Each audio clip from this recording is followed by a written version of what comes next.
The avoidant spent months or years convincing themselves their feelings were manageable, controllable, perhaps not even real.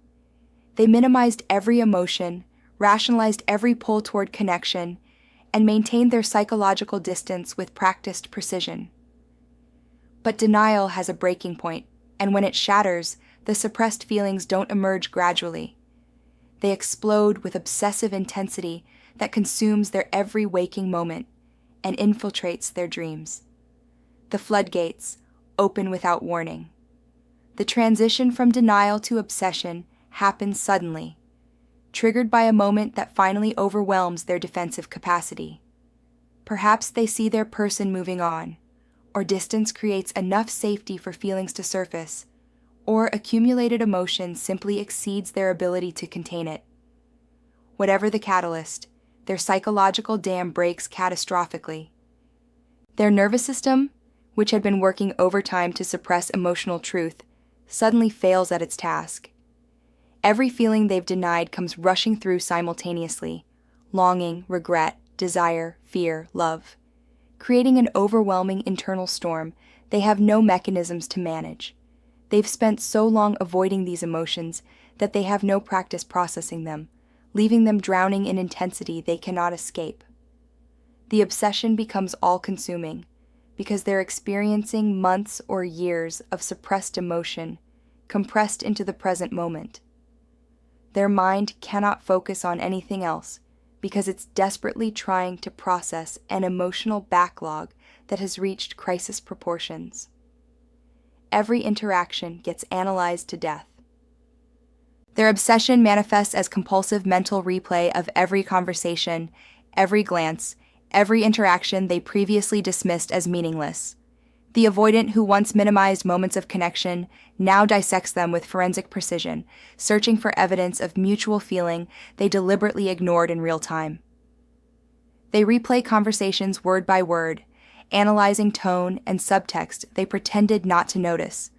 Every touch, every laugh, every moment of eye contact that they brushed aside as coincidence now carries profound significance in their obsessive review.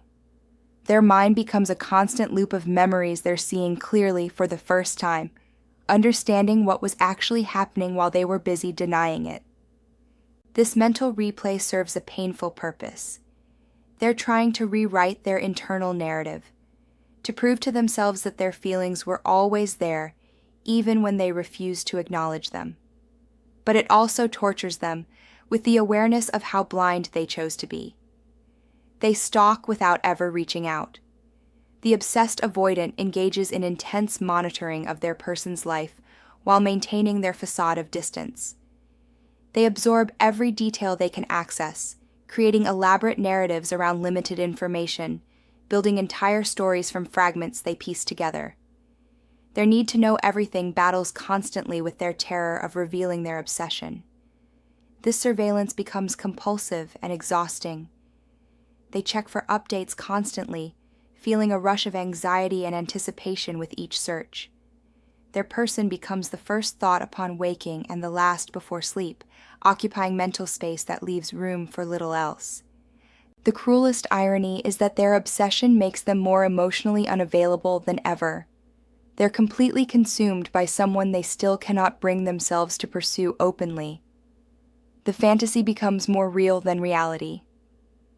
Their denied feelings, now unleashed, create elaborate fantasies of reunion and reconciliation that feel more vivid than their actual present life. The avoidant constructs detailed scenarios of how they would finally be vulnerable, what they would say, how they would show up differently. These fantasies provide temporary relief from the torture of their obsession while simultaneously deepening it. They rehearse conversations that will never happen, imagine gestures they lack the courage to make, and create alternative realities where they chose differently. The fantasy relationship becomes preferable to pursuing real connection because it allows them to experience intensity without risk. The paradox that traps them. The avoidance obsession reaches its peak intensity precisely because they still cannot act on it. Their feelings have overwhelmed their denial, but their fear remains stronger than their courage. They're trapped in a psychological hell of their own making, consumed by feelings they can finally acknowledge, but still cannot express, obsessed with someone they destroyed their chance with while trying to maintain emotional safety. Their obsession becomes both their punishment and their prison, a constant reminder of the love they denied until denial became impossible, but action remains unthinkable.